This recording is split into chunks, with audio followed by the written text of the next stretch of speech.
Hello, my name's Liz, and in this lesson I want to take a look at how to deal with IELTS reading true, false, not given questions, and also the yes, no, not given questions. It's the same technique for both. In this lesson we're going to look at what these questions require you to do. We'll look at the difference between true, false, not given and yes, no, not given.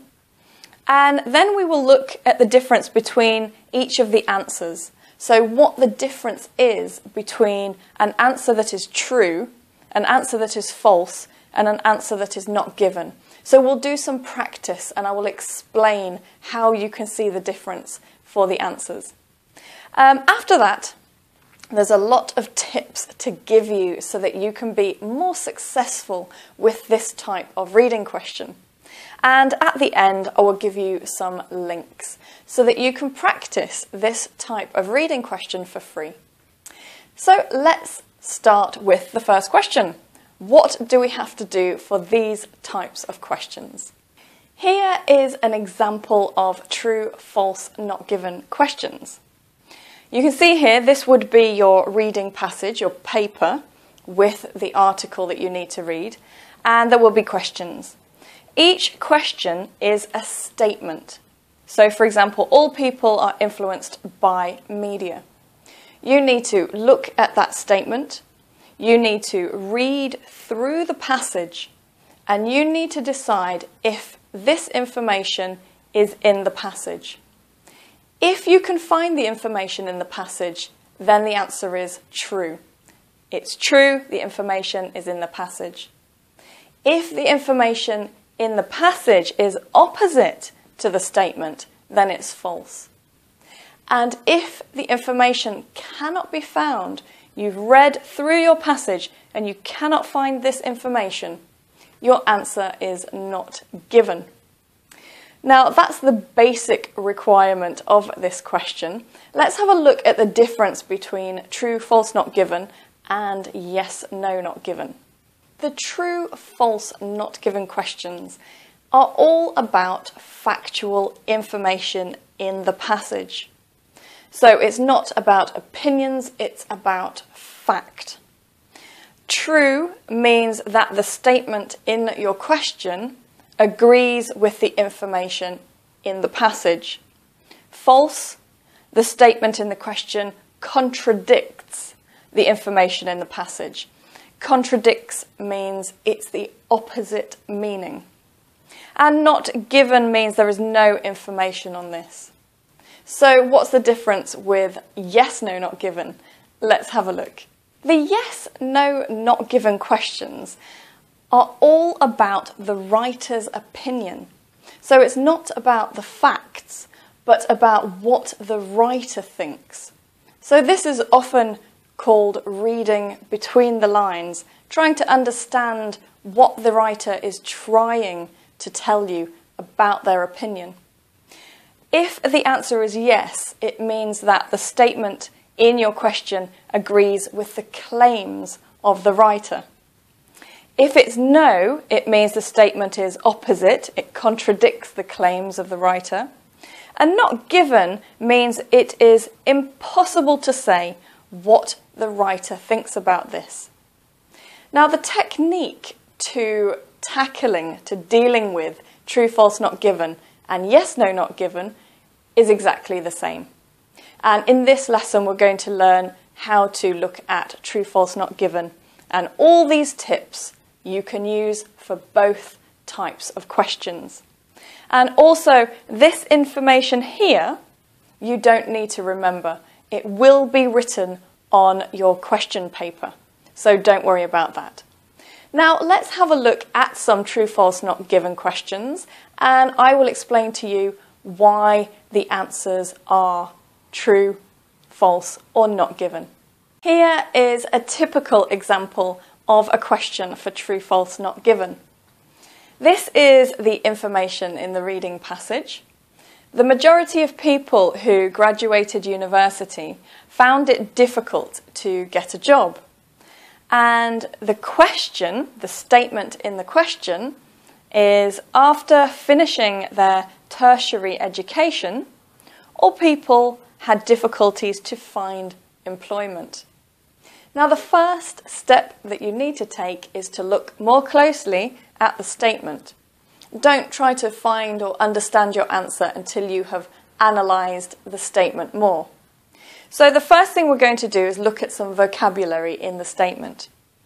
After finishing their tertiary education, so here we've got tertiary education. What does that mean? Well, tertiary education means university education. So after finishing their university education, all people had difficulties to find employment. And of course, employment means work or a job. So now we can take a look and we can see that it says here that the people who graduated university, graduated means that they have finished their university. And that's the same here, after finishing their university education. And it said the majority of people found it difficult to get a job. And say people had difficulties to find employment. So we have a lot of similarities. Now, many students can see that a lot of the information is matching, and immediately they decide the answer is true. But you need to be more careful than that. It's not about matching keywords, it's about matching all of the meaning. So here we're going to take a look at this. The word all. All means 100% of the people. So after finishing their university education, 100% of those people had difficulties to find work. That's the actual meaning of the statement. Now let's have a look here.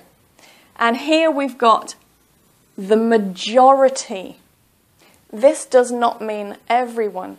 It means most of them. So now we have a mismatch. It doesn't match. And remember that the false means it's the opposite information. And of course, we can see here, it's not a match. It's not the same. It is opposite. If it's, is it all people or not all people? And majority means not all people. So the answer to this one is false. The information in the statement does not match. It's opposite to the information in the passage. Some of the words are similar, but the whole statement does not have the same meaning. So that's one example. Let's have a look at another. Here is the next question. In the passage, it says that the charity raises money to pay for education and the daily needs of poor people. And the information in the question, the statement, is the charity spends more of the money raised on schooling for poor people than on their daily requirements. So again, we're going to spend a little bit of time looking at the statement. So we've got spending money, and this is money that has been raised on schooling, and of course schooling means education, than on daily, everyday requirements, and requirements means needs. So again, in this statement, we have a lot of similar words. The charity raises money to pay for education, schooling, and the daily needs, the daily requirements of poor people. So we have a lot of matching information. Again, what do you think? True, false, or not given? Well, we need to look more deeply at the statement. Now remember, if the answer is true, it means that the information matches. And if the answer is false, it means this is the opposite information. Now, we should prepare the opposite information to make sure that we can decide if it's true or false. So they say the charity spends more. Aha, suddenly we find a word here. More of the money raised for schooling than on daily requirements. What would be the opposite? Well, the opposite meaning would be less. The charity spends less money on schooling than on daily needs. That would be the opposite. So now we need to look at the statement. We need to know, does the charity spend more money on education or less money on education compared to daily needs? And if we look at this sentence, we've got information about education, we have information about daily needs, but it doesn't say which one the charity spends most of their money on. Which one is more and which one is less. So that means even though we have a lot of matching information, we do not find any matching information and we do not find any opposite information either. In fact, the comparison between the money on schooling and daily requirements isn't there. So the answer for this is, have you got it? Not given. Let's have a look at one more. And here is the last practice question before I give you some very useful tips to help you improve your true, false, not given and yes, no, not given questions. So this is a true, false, not given practice. This is the information in the passage. Just over 400 million acres of land is being used for agriculture in America. And the question, at present in America, about 400 million acres of land is allocated for agriculture. So you can see some similarities and a few differences. Let's have a look further at the information in this statement. We've got here a time phrase. At present, right now, at this moment, currently. In America, we've got about 400 million acres of land is allocated. Now, allocated means it's given to be used for. So that is very similar to this. Used for, given to be used for. And agriculture, well, that's exactly the same. So we have similarities. We've got in America, 400 million acres is used for agriculture. Now let's look at the differences. The differences is the time phrase here and the word about. So do you think it is true, false, or not given? Well, let's have a look further. Firstly, the time phrase. There's no time phrase here. However, is there another way to know whether we're talking about the present or not? Yes, there is, and that is grammar. Your grammar tense will tell you what time period we're talking about. Is it the present or the past? And you can see here, is being used for. So here we've got a present continuous. So that means present continuous, we use that tense when we're talking about now, at the moment, at present. So you can see it's not about just matching words, it's about matching meaning. And the meaning can be hidden in the grammar.